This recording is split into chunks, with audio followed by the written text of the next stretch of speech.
The village of Zonda was a place of warmth and beauty, where golden fields stretched far and wide.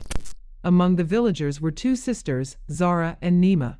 Zara, the younger one, had a heart as gentle as the morning sun. She was beautiful, but it was not just her face that made people adore her. It was the kindness in her voice, the warmth in her eyes, and the way she made everyone feel at home. Nima, the older sister, was different. She was strong, clever, and hardworking, but no matter what she did, Zara always seemed to shine brighter. And that made something dark grow inside Nima, a bitter seed of jealousy that took root in her heart. It started small, a twinge of annoyance when villagers praised Zara, a forced smile when she was called the jewel of the village.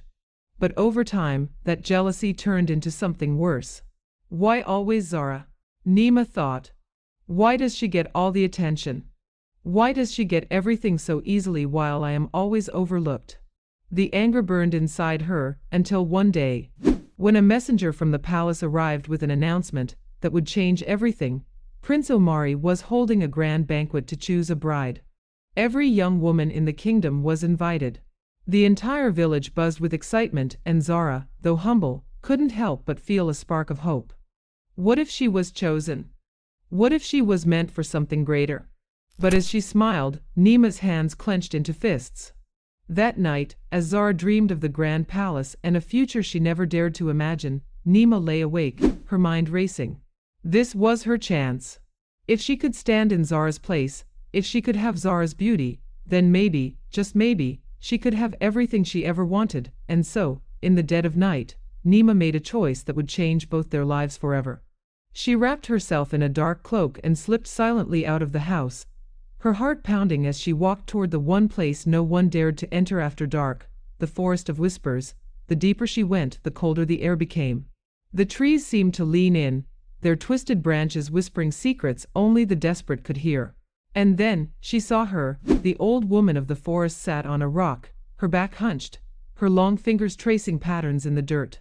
Her eyes, dark and endless, locked onto Nima before she could even speak. "You have come," the old woman murmured, her voice like dry leaves in the wind. "You seek what does not belong to you." Nima swallowed hard, but she did not turn back. "I want beauty. I want to shine." Her voice trembled, but she pushed forward. "I want Zara's face." A slow, knowing smile spread across the old woman's lips. She reached into the folds of her robe and pulled out a small, black vial filled with something thick and shimmering like liquid night. "This will do what you ask," the old woman said.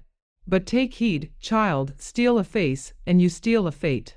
And fate has a way of correcting itself." Nima hesitated, but only for a moment.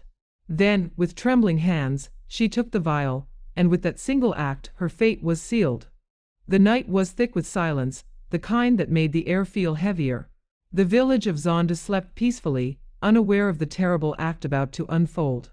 Nima sat in the dim glow of a flickering lantern, her hands trembling as she uncorked the black vial given to her by the old woman of the forest.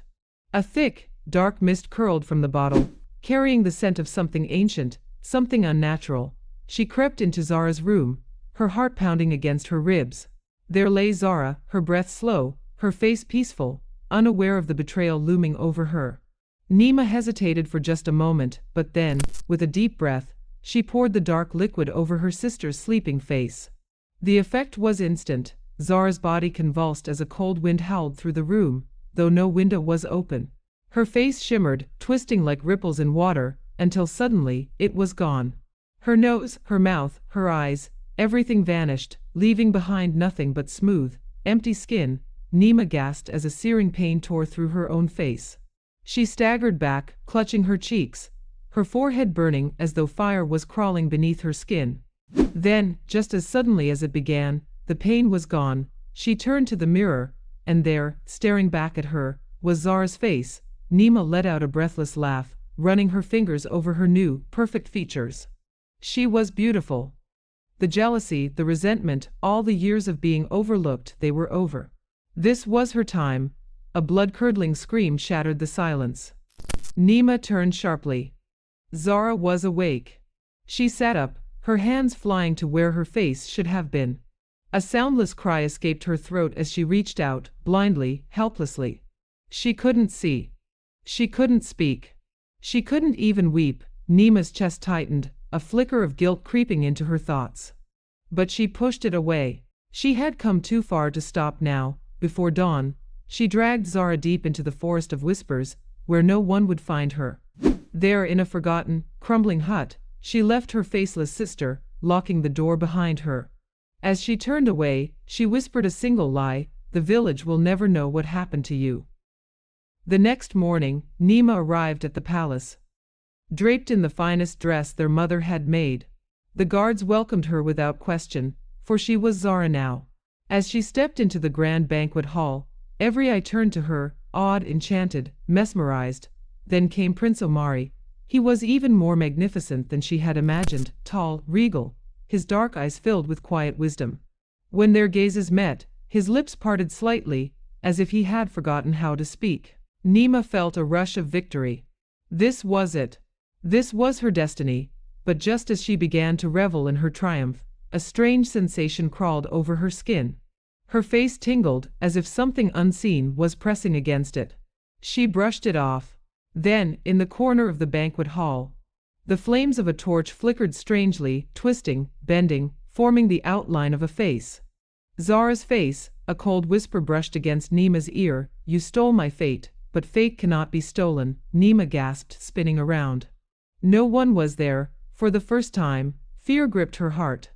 Zara lay curled in the corner of the cold, abandoned hut, her breath shallow and weak. She could not cry. She could not scream. She could not even see the darkness that surrounded her. The only sound was the rustling of the trees outside, whispering secrets she could not understand.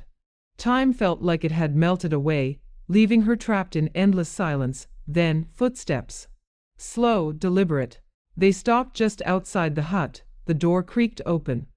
A presence filled the space, a familiar, eerie energy that sent a shiver through Zara's bones.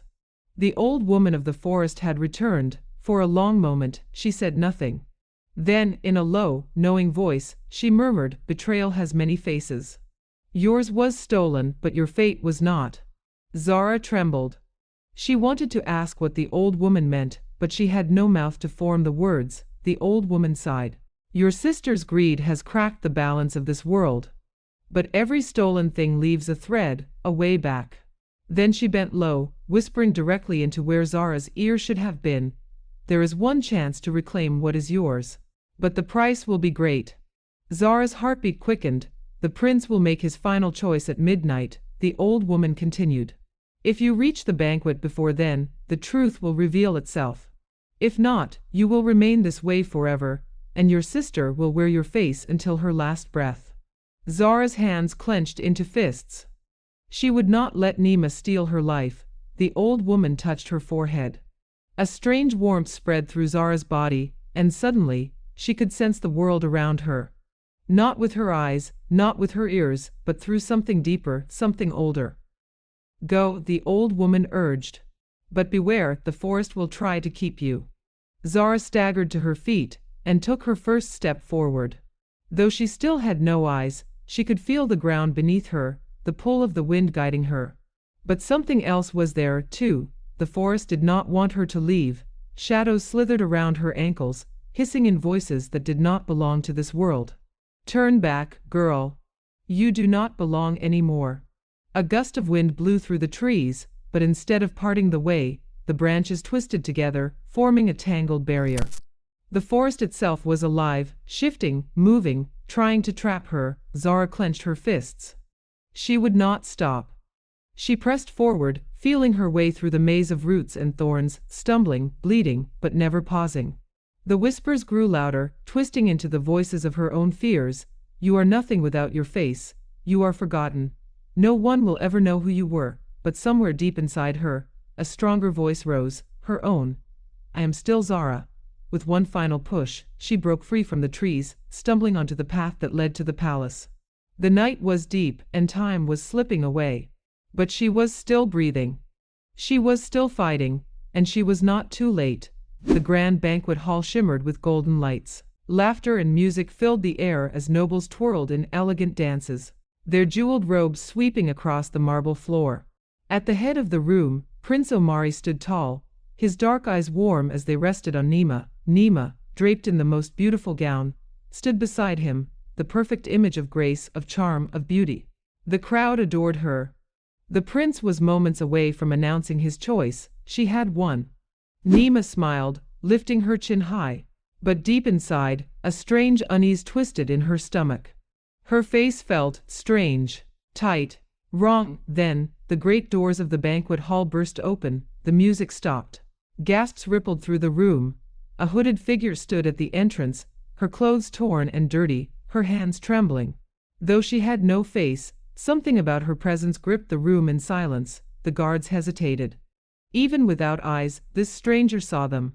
Even without lips, she spoke without words. Nima's breath caught in her throat. No, it can't be, but she knew. It was Zara.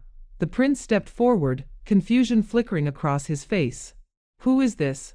he asked. His voice steady but curious. Nima felt her heart hammer in her chest.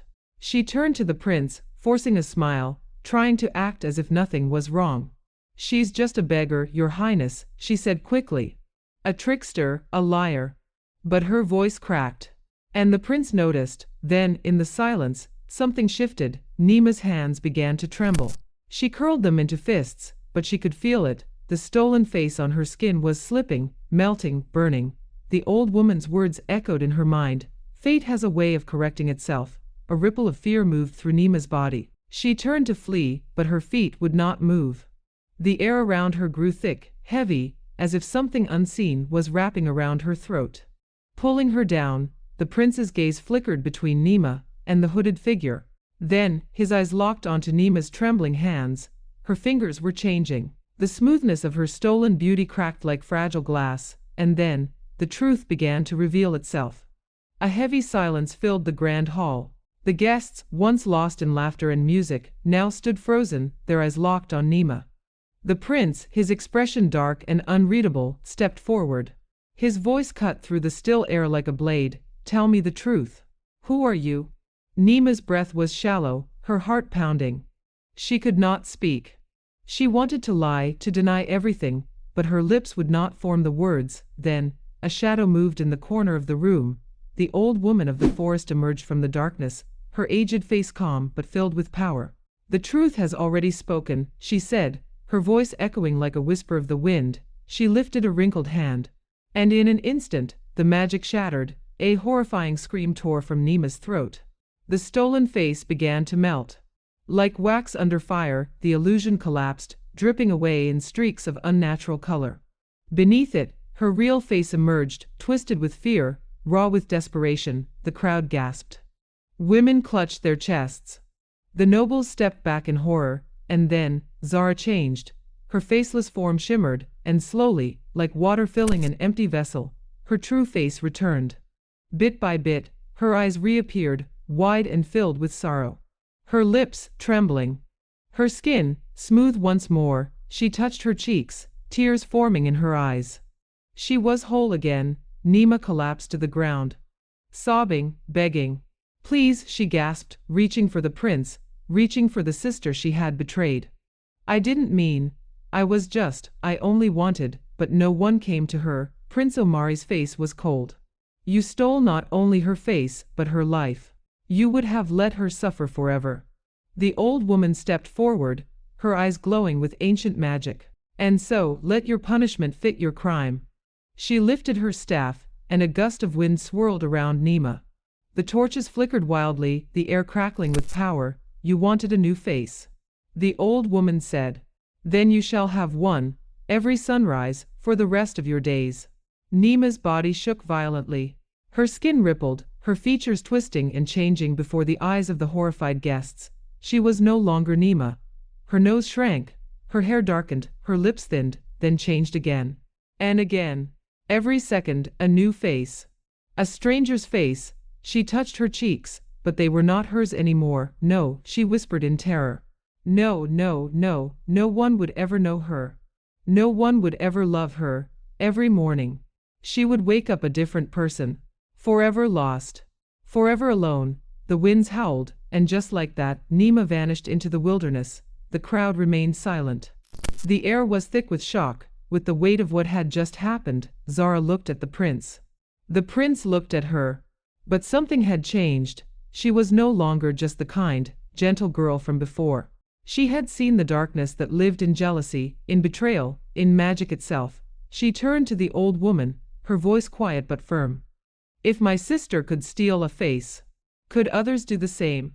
The old woman said nothing, only smiled that knowing smile, and as Zara looked into the distance, a chill ran down her spine.